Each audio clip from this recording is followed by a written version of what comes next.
So ಆ ಕಾರಣಕ್ಕಾಗಿ ಮನೆಯಿಂದ ನನಗೆ ಬಟ್ಟೆ ವ್ಯವಸ್ಥೆ ಮಾಡಿ, ಊಟದ ವ್ಯವಸ್ಥೆ ಮಾಡಿ, ಚಮಚದ ವ್ಯವಸ್ಥೆ ಮಾಡಿ, ಹಾಗೆ ಪುಸ್ತಕದ ವ್ಯವಸ್ಥೆ ಮಾಡಿ ಅಂತ ಹೇಳಿ ಲಾಯರ್ಗಳ ಮುಖಾಂತರ ಕೋರ್ಟಿಗೆ ಅರ್ಜಿಯನ್ನು ಸಲ್ಲಿಸಿದ್ರು. ಇನ್ನೊಂದು ಆತಂಕ ಏನು ಅಂತಂದ್ರೆ, ದರ್ಶನ್ ಅವರ ತೂಕ ಪ್ರತಿದಿನ ಕಡಿಮೆ ಆಗ್ತಾ ಇದೆಯಂತೆ. ಜೈಲಿನ ಊಟ ಬೇಡ, ನಾನು ಮನೆಯಿಂದ ಊಟ ತರಿಸ್ಕೋತೀನಿ, ನನಗೆ ಬೇರೆ ವ್ಯವಸ್ಥೆ ಮಾಡಿಕೊಡಿ, ನನಗೆ ಬಟ್ಟೆ ಬೇಕು, ನನಗೆ ಬೇರೆ ವ್ಯವಸ್ಥೆಗಳಾಗಬೇಕು ಅಂತ.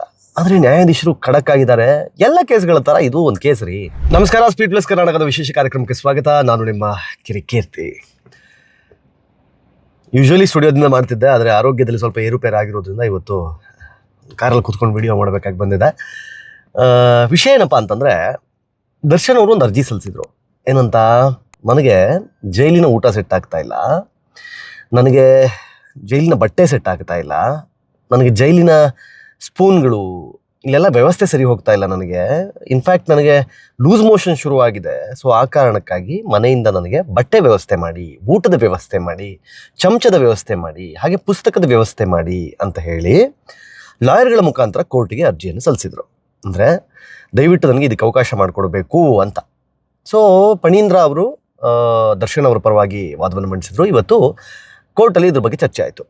ಅಂದರೆ ವಿಚಾರಣೆಗೆ ಬಂದಾಗ ನ್ಯಾಯಾಧೀಶರು ಹೇಳಿದ್ರು, ಇದನ್ನು ಎಲ್ಲ ಕೇಸ್ಗಳಂತೆಯೇ ನಾವು ಪರಿಗಣಿಸ್ತೀವಿ ಅಷ್ಟೇ, ಬಿಟ್ಟರೆ ಇದನ್ನು ವಿಶೇಷ ಅಂತ ಏನೂ ಪರಿಗಣಿಸೋದಿಲ್ಲ.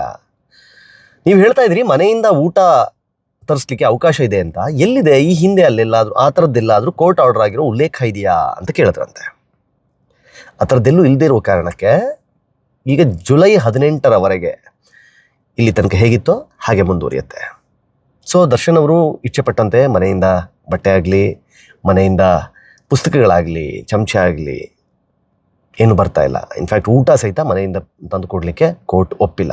ಸೊ ಹಾಗಾಗಿ ಬೇರೆ ಕೈದಿಗಳು ಅಥವಾ ವಿಚಾರಣೆ ದಿನ ಕೈದಿಗಳು ಏನು ಊಟ ಮಾಡ್ತಾರೋ, ಏನು ಆಹಾರ ಸೇವಿಸ್ತಾರೋ ಅದನ್ನೇ ಸೇವಿಸಬೇಕಾದ ಪರಿಸ್ಥಿತಿಯಲ್ಲಿ ದರ್ಶನ್ ಅವರು ಈಗಿದ್ದಾರೆ. ಇನ್ನೊಂದು ಆತಂಕ ಏನು ಅಂತಂದರೆ, ದರ್ಶನ್ ಅವರ ತೂಕ ಪ್ರತಿದಿನ ಕಡಿಮೆ ಆಗ್ತಾ ಇದೆಯಂತೆ. ಅಂದರೆ ಊಟ ಸೆಟ್ ಆಗ್ತಾ ಇಲ್ಲ, ಊಟ ಸರಿಯಾಗಿ ಸೇರ್ತಾ ಇಲ್ಲ. ಹೊರಗಡೆ ತುಂಬ ಮಾಂಸಾಹಾರ ಪ್ರಿಯರವರು, ಸೊ ಅದೆಲ್ಲರಿಗೂ ಗೊತ್ತಿರೋ ವಿಷಯ. ಸೊ ಈ ತರಹ ಇದ್ದಂತಹ ದರ್ಶನ್ ಅವರು ಆಲ್ ಆಫ್ ಸಡನ್ ಇವಾಗ ಆಲ್ಮೋಸ್ಟ್ ಒಂದು ತಿಂಗಳ ಹತ್ತಿರ ಆಗೋಯ್ತು.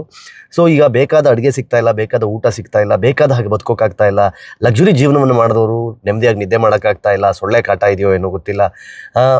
ದಿನಕ್ಕೆ 3-4 ಬಟ್ಟೆಗಳನ್ನು ಚೇಂಜ್ ಮಾಡ್ತಾ ಇದ್ದವರು, ಶೂಟಿಂಗ್ ಸೆಟ್ನಲ್ಲಿದ್ದರೆ 5-6 ಬಟ್ಟೆಗಳನ್ನು ಕಾಸ್ಟ್ಯೂಮ್ಗಳಂತೆ ಚೇಂಜ್ ಮಾಡ್ತಾ ಇದ್ದವರು ಇವತ್ತು ಅವ್ರಿಗೆ ಬಟ್ಟೆಗಳನ್ನು ಚೇಂಜ್ ಮಾಡ್ಲಿಕ್ಕೆ ಸಹಿತ ಅವಕಾಶ ಮಾಡಿಕೊಡ್ತಾ ಇಲ್ಲ. ಯಾಕಂದರೆ ಜೈಲಿನಲ್ಲಿ ಏನು ಬಟ್ಟೆ ಕೊಡ್ತಾರೋ ಅದನ್ನೇ ಹಾಕಬೇಕು ಅನ್ನುವ ರೀತಿಯಲ್ಲಿ ಆಗಿರೋದ್ರಿಂದ ಅವರಿಗೆ ತುಂಬ ಕಷ್ಟ ಆಗ್ತಾ ಇದೆ. ಈ ಕಾರಣಕ್ಕೋಸ್ಕರನೇ ಅವರು ಅರ್ಜಿಯನ್ನು ಸಲ್ಲಿಸಿದ್ರು, ದಯವಿಟ್ಟು ನನಗೆ ಜೈಲಿನ ಊಟ ಬೇಡ, ನಾನು ಮನೆಯಿಂದ ಊಟ ತರಿಸ್ಕೋತೀನಿ, ನನಗೆ ಬೇರೆ ವ್ಯವಸ್ಥೆ ಮಾಡಿಕೊಡಿ, ನನಗೆ ಬಟ್ಟೆ ಬೇಕು, ನನಗೆ ಬೇರೆ ವ್ಯವಸ್ಥೆಗಳಾಗಬೇಕು ಅಂತ.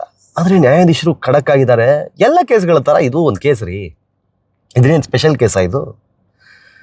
ಬೇರೆ ಯಾರು 302 ಅಲ್ಲಿ ಹೋಗಿದ್ರು, ಯಾರು ಕಿಡ್ನ್ಯಾಪ್ ಕೇಸಲ್ಲಿ ಹೋಗಿದ್ರು, ಯಾರು 120B ಅಲ್ಲಿ ಹೋಗಿದ್ರು, ಅವರೆಲ್ಲ ಒಳಗಡೆ ಹೇಗಿದ್ದಾರೋ ಹಾಗೇ ಇರಬೇಕು, ಅದೇ ಥರನೇ ನಾವು ಇದನ್ನು ಟ್ರೀಟ್ ಮಾಡಬೇಕು ಅಂತ ಹೇಳ್ತಾ ಇದ್ದಾರೆ. ನಾನು ಇಲ್ಲಿ ನಿಮಗೆ ಇನ್ನೊಂದು ಕ್ಲಾರಿಟಿ ಕೊಡ್ತೀನಿ. ಏನು ಅಂತಂದರೆ, ಸೊ ಮೋರೋವರ್ ಲಾಯರ್ಗಳು ವಾದವನ್ನು ಮಂಡಿಸ್ತಾರೆ. ಅಂದರೆ ನಮ್ಮ ಕ್ಲೈಂಟಿಗೆ ಒಳ್ಳೇದಾಗಬೇಕು, ಕ್ಲೈಂಟಿಗೆ ಏನಾದರೂ ಪ್ಲಸ್ ಆಗುವ ಹಾಗೆ ಮಾಡಿಕೊಡ್ಬೇಕು ಅನ್ನೋ ಕಾರಣಕ್ಕೆ ವಾದಿಸ್ತಾರೆ. ಆದರೆ ಜಡ್ಜ್ಗಳು ತುಂಬ ಹುಷಾರಾಗಿರ್ತಾರೆ. ಯಾಕಂದರೆ ಇದೊಂದು ಕೇಸ್ನಲ್ಲಿ ಏನಾದರೂ ಅವಕಾಶ ಮಾಡಿಕೊಟ್ಟಿದ್ದೆ ಆದರೆ, ಇವತ್ತು ಹೇಗೆ ಜಡ್ಜ್ ಕೇಳಿದ್ರು, ಈ ಹಿಂದೆ ಯಾವುದಾದ್ರೂ ಅವಕಾಶ ಮಾಡಿಕೊಟ್ರೋ ಉದಾಹರಣೆ ಇದೆಯಾ ಅಂತ ಕೇಳಿದ್ರಲ್ಲ, ಅದೇ ರೀತಿಯಲ್ಲಿ ಮುಂದೆ ಯಾವುದಾದ್ರೂ ಕೇಸ್ಗಳಾದಾಗ ಅವರು ಇವತ್ತೆಲ್ಲಾದರೂ ಅದಕ್ಕೆ ಅವಕಾಶ ಮಾಡಿಕೊಟ್ಟಿದ್ರೆ ಇದರ ಉಲ್ಲೇಖ ಇಟ್ಕೊಂಡು ಬೇರೆ ವಿಚಾರಣಾಧೀನ ಕೈದಿಗಳು ಸಹಿತ ಮನೆಯಿಂದ ಊಟಕ್ಕೆ, ಬಟ್ಟೆಗೆ, ಪುಸ್ತಕಕ್ಕೆ, ಚಮಚಕ್ಕೆ ಇದಕ್ಕೆಲ್ಲ ಬೇಡಿಕೆಯನ್ನು ಸಲ್ಲಿಸ್ತಾ ಇದ್ರು. ಸೊ ಹಾಗಾಗಿ ನ್ಯಾಯಾಧೀಶರು ತುಂಬ ಹುಷಾರಾಗಿರ್ತಾರೆ, ತುಂಬ ಯೋಚನೆ ಮಾಡ್ತಾರೆ. ಬೇಕಾ ಬೇಡ, ಮಾಡಬೇಕಾ ಮಾಡಬೇಡವೋ. ಈಗ ಇದು ಹೈ ಪ್ರೊಫೈಲ್ ಕೇಸ್ ಇರ್ಬೋದು, VIP ಕೇಸ್ ಇರ್ಬೋದು, whatever it is, but end of the day ಇವತ್ತವರು ವಿಚಾರಣಾಧೀನ ಕೈದಿ ಅಷ್ಟೇ.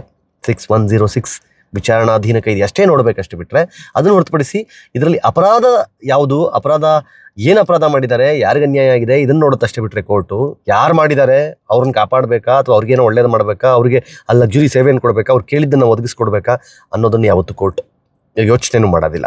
ಅದರಲ್ಲೂ ನ್ಯಾಯಾಧೀಶರು ಈ ತರಹ ಸ್ಟ್ರಿಕ್ಟ್ ಆಗಿದ್ದಾಗ ಅವರು ಅದ್ರ ಬಗ್ಗೆ ಎಲ್ಲ ಗಮನನೇ ಹರಿಸೋದಿಲ್ಲ. ಎಲ್ಲ ಕೇಸು ಹೆಂಗೋ ಇದು ಅದೇ